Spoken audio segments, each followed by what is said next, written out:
Good afternoon, everyone. I want to acknowledge the people that are here behind me for today's press conference. We have Dave Fuchs, who is the Public Works Director at the City of Springfield. We have Assistant Police Chief Don Mumaw, City of Springfield. We have our Chief Utility Engineer Doug Brown with the City of Springfield.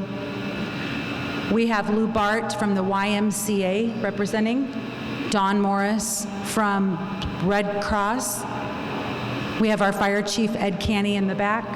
And then we have representatives from the BOS Center today that are management and on the board here today to show you their support. Today marks my official 2 months in office. It's my anniversary. So it's been a wild 2 months to say the least. I would like to first acknowledge that we have cooling. The city has cooling and charging stations for your devices and cell phones. The BOS Center, which we are standing in today, is one of those. The YMCAs in town are offering those services as well. The City of Springfield offices Municipal Center East, Municipal Center West, Lincoln Library, and our Office of Community Relations are all cooling centers and charging stations. St. John's Breadline, Salvation Army, Washington Street Mission, and Helping Hands. It's important that our citizens who are still without power know where they can get cooled off in the heat, get some water, and charge their cell phones or tablets, whatever they need to charge laptops. At this time, I'm going to bring up Don Morris from the American Red Cross to speak to you about today's efforts at the BOS Center. Hello, everyone. As Mayor said, my name is Dawn Morris, and I am the Executive Director of the South Central Chapter here in the Springfield area. And I just want to talk a little bit about what we have going on here at the BOS Center. What we have going on here on the lower floor is we have a cooling center. We have a place where people can come in and charge their cell phones. They can come in and get a cold drink of water. They can grab a meal for both lunch and dinner. And we also have a children's room available that if they would like to bring their kids just to get away from their home for a little bit so they can come in and play. And then we also have the overnight shelter. All of those were utilized last night. I figured that might be one of the questions that you asked me, so I will tell you that everything that we're offering has been utilized. I just want to say a big thank you to the mayor for supporting us in these efforts, and I also want to make sure that you are aware that we are also doing mobile feeding. So we are also right here in your community going out in neighborhoods and making sure that they too have food and water. I would suggest that if you have any questions, that you come down and you take a look at our facility, or if anyone has any other questions, they can call 1-800-RED-CROSS. Thank you. Thank you, Dawn. And the City of Springfield gives a big shout out to the American Red Cross. Dawn and her team have done amazing getting this facility set up and then opening their arms up to the Springfield community during their time of need.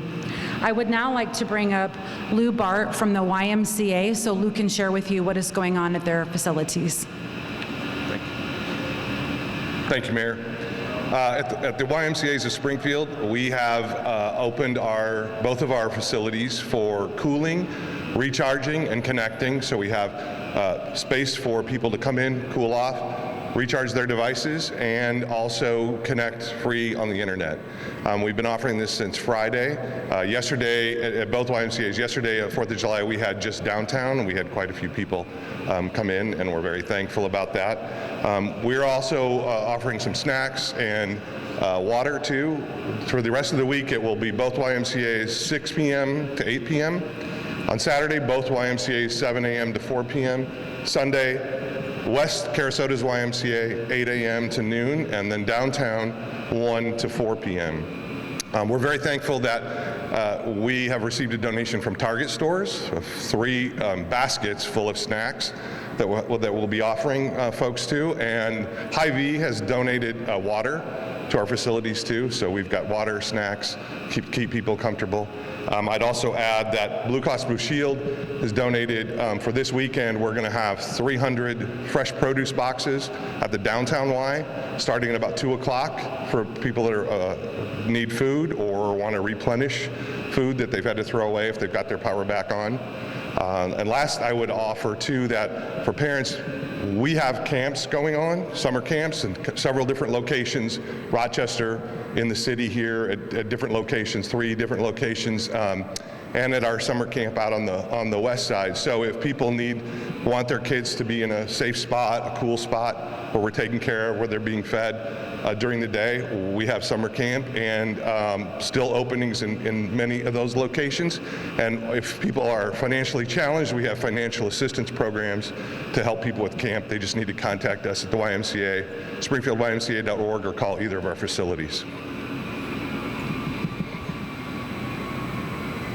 The City of Springfield also wants to thank the YMCA, their board of directors, their marketing director, and then their Angie Soul as well, because they have opened up their doors since Friday as soon as the storm hit to our citizens. So we do thank you. Thank you. Yes.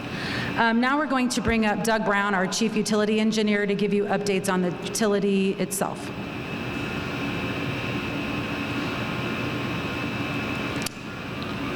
First, I want to compliment CBLP crews and operations teams and all the other crews from all around the country that are helping us restore power to everyone. I encourage them to keep working and stay safe. We have endured a devastating storm with destruction beyond what our community has seen in many decades with such wide scope. We are very understanding, though, of how frustrated our customers are for staying out of power for so long. But we're going to continue to work tirelessly until they are all back on. We are watching the weather. Our community and systems remain fragile, and we need everyone to be aware of that. We have thousands of damaged trees, and more could come into contact with power lines from just the wind, and then our customers could lose power again. It also must be understood that customers may lose power temporarily as crews fix issues that they find in the field.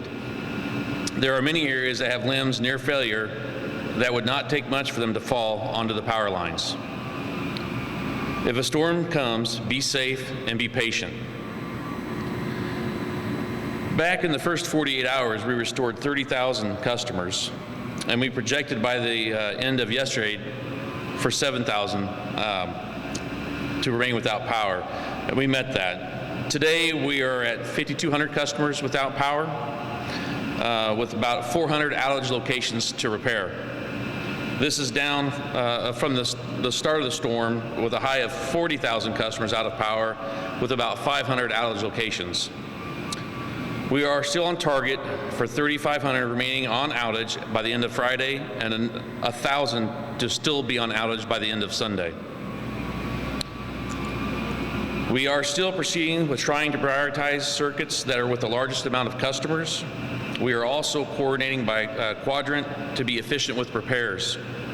With the severity of the damage being so widespread across the city, it is impossible to provide estimates for every area. We know customers are frustrated, but we ask everyone to be patient.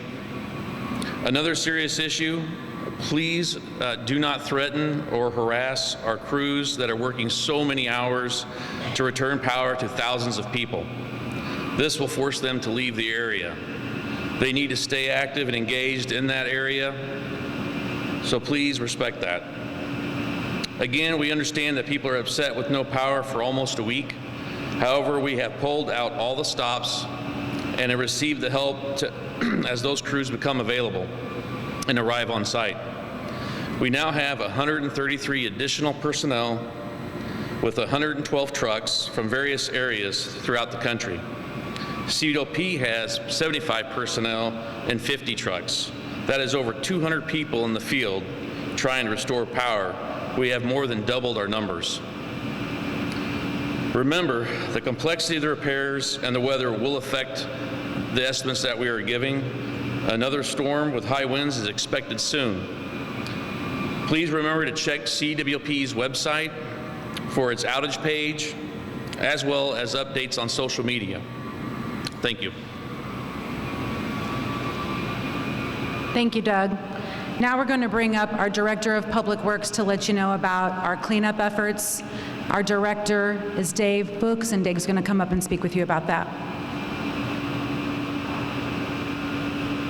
Good afternoon. As of 6:30 this morning, Public Works has been able to field 10 debris removal crews. That includes one from the Illinois Department of Transportation.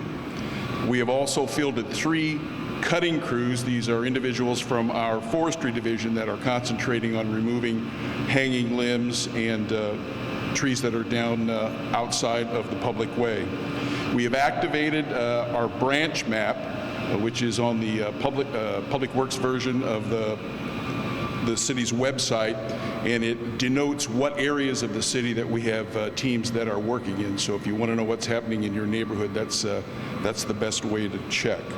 Also want to let everybody know that we do have dumpsters available for spoiled food. One is located at 2121 South 11th Street. The other one is at 600 Rickards. One for the east side, one for the west side. I know a lot of folks were using those dumpsters over the weekend, and they are still available. I'd also ask that everyone, when you're placing your branches, do not put them on the pavement, do not put them in the gutters, put them in the easement. That way, if we do happen to get rain, especially heavy rain, the water will be able to flow and we won't have ponding or pooling on the pavement. Thank you. Thank you, Dave. I'm going to bring up our Fire Chief, Ed Canny, now to discuss the possible upcoming weather today. Good afternoon. So in order to keep everyone safe, we want to keep everyone aware of the incoming weather. So this afternoon, we are expecting a line of storms to come in. Not as severe as what we saw last Thursday, but again, our infrastructure has been weakened. We do have trees that are hanging, and any amount of wind can cause that to come down and cause this problem to be exacerbated. So we want to remind everybody to stay safe. If you are at home and need somewhere to go, we want to remind you that you can come down here to the basement of the BOS Center for shelter, for cooling, and for charging devices. Your devices are probably the most important thing to you right now to stay abreast of the news and all of the updates, but it can also be used to keep you apprised of the incoming weather. So we want to welcome you to the BOS Center, remind you that it is here. It is also a safe place to go because it is the basement. So please be mindful of the incoming storms and take necessary precautions. Thank you, Chief. Now our Police Chief, Assistant Chief of Police, Don Mumaw, is going to come and talk about an alert system. Hi, so yeah, I just want to bring it to everyone's attention. Several years back, the city got a application that's on the website. It's called Alert Sense. Basically what it is, we'll push out notifications through that system. If you want to sign up for that, you can go to the city's website and click Alert Sense on there, and it'll walk you through the parameters of what you're wanting to be alerted about. It's kind of a all-inclusive system. Some folks may want the storm information, some may want some other information, but it is a system that our communications director will be using. And I also would like to tell everybody the same thing, be prepared. We're hoping this storm that's coming through now isn't going to be near what we had, but we would ask you to check on your neighbors, make sure you got water and non-perishable foods and things ready to go in case something were to happen again. Thank you, Chief. I want to remind our citizens that the Illinois Baptist Disaster Relief Team is coming in to assess properties and start work tomorrow.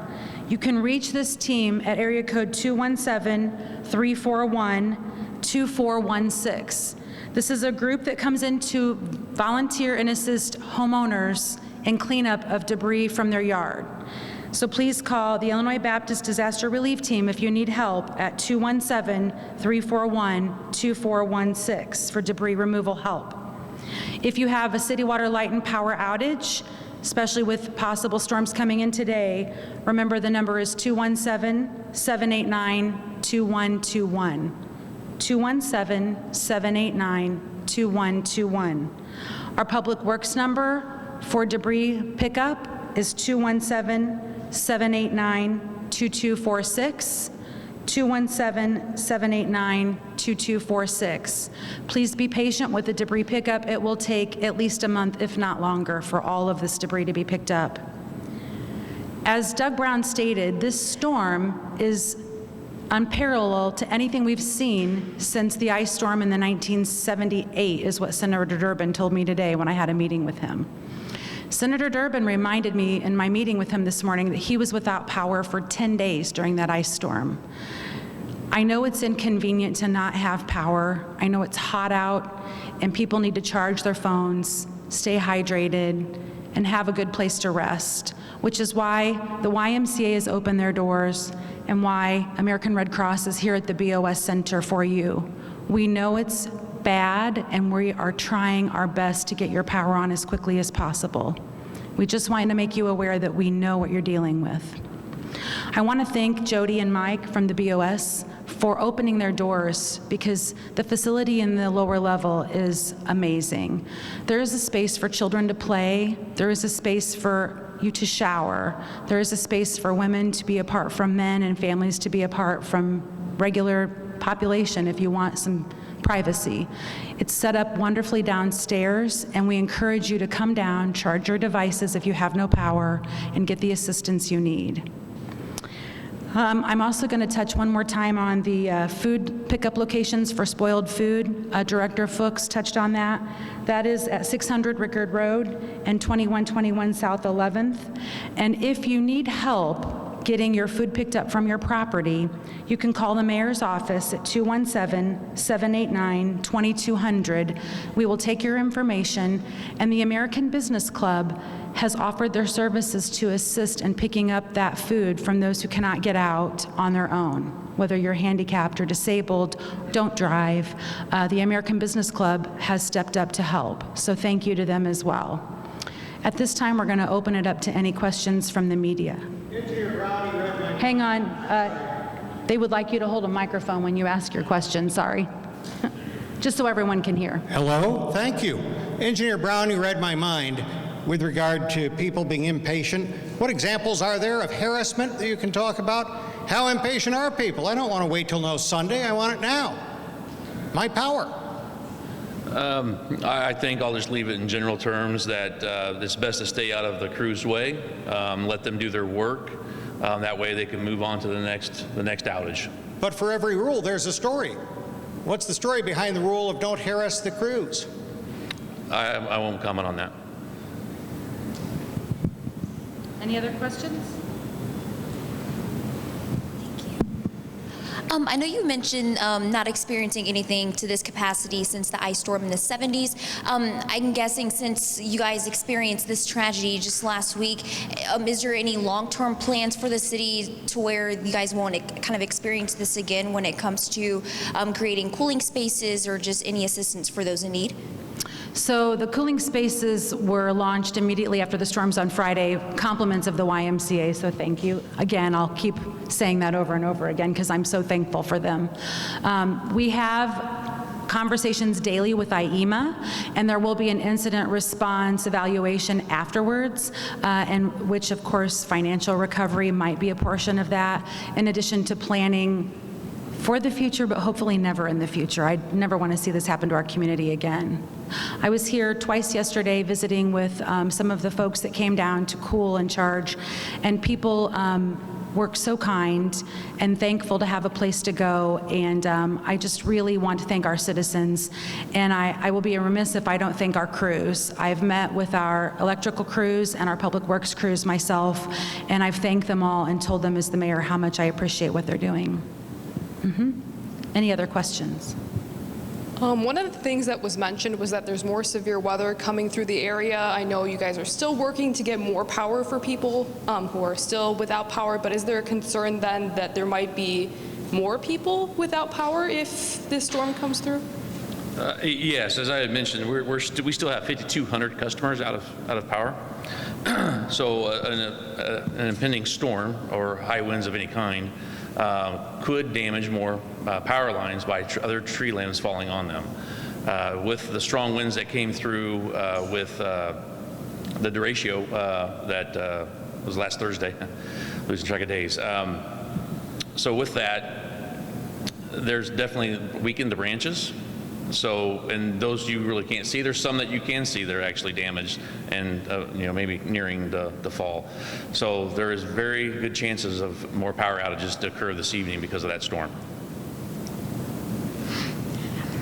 Are there any considerations or any thoughts about extending the local state of emergency?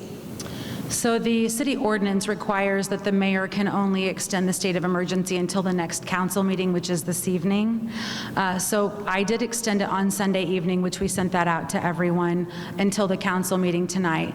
There is an ordinance on emergency passage with city council to ask their permission to extend it for another week. So that is to their next meeting. That is on the agenda as an emergency passage. I did meet with Corporation Counsel Mordock before I walked over because I'm getting reports of this upcoming possible storm, and if we have to cancel the council meeting because of the storm, then I would immediately then just have to increase that emergency order myself because the council would not be able to meet. The intention is to meet. I hope we meet because that means we do not have bad storms. And I know throughout this almost week long, there are quite a few people maybe not attending work, losing out on money. Is there any plans, or do you think there could be any assistance for those who are experiencing that sort of financial loss, especially through this inflation period? Sure. So working with IEMA, the Illinois Emergency Management, we are the Springfield Chamber of Commerce is working on contacting businesses who have lost revenue. If any of you have driven down the Dirksen Parkway corridor and you've seen the businesses that are shuttered there because of this, there's definitely revenue loss there. The Hotel Motel Association is reporting back to our offices daily on the number of hotels that are still without power, loss of revenue there. We, the city, met with IEMA this morning about planning on contacting our residents and any losses they would have had, whether it be from jobs, as you stated, food, damage to their property, if there's not insurance in place, those sorts of things. So that would be all part of the recovery effort.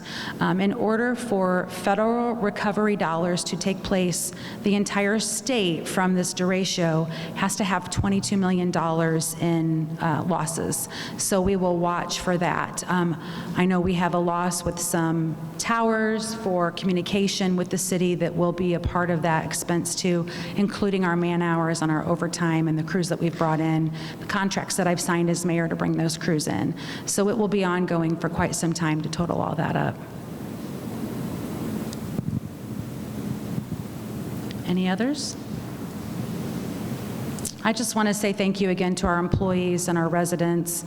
We have amazing people in our community, and that has shown itself to be true during this terrible disaster. So thank you. Just had one more follow-up question. How many people are still without power, and how is the city preparing for the weather that's coming through in general, just to make sure people still have power, or if there's a potential that people might lose power? How is the city preparing for that? I'll do the upcoming weather, and then I'll let Doug talk about people without power. The upcoming weather, we did put information out through our social media and our website about warning residents of the upcoming possible storms that might hit our community. And we're asking if people do not have power to make sure their devices are charged, because that weather alert system comes through your phones. If your devices are not charged, come here to the BOS Center. They have a lower level. You're safe down there if the storms do come, and charge those devices. It's very important that you have access to the weather data. So we pushed that out as quickly as possible. We told all of our aldermen and alderwomen so they could push it out as well. And you're asking again about the number of customers out of service, right? Yeah, again, that's 5,200.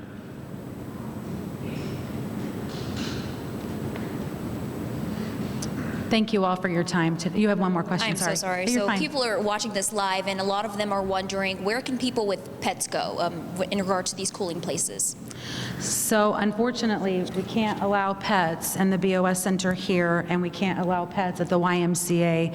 I have a neighbor who had a family member without power, and I just recommended that they take their pet to, In my neck of the woods, it's Pet Supplies Plus, but everybody has a different pet store near them because pets are always welcomed there, and let the pet cool off in there and get some water if they wanted. So that was what I recommended to my neighbor.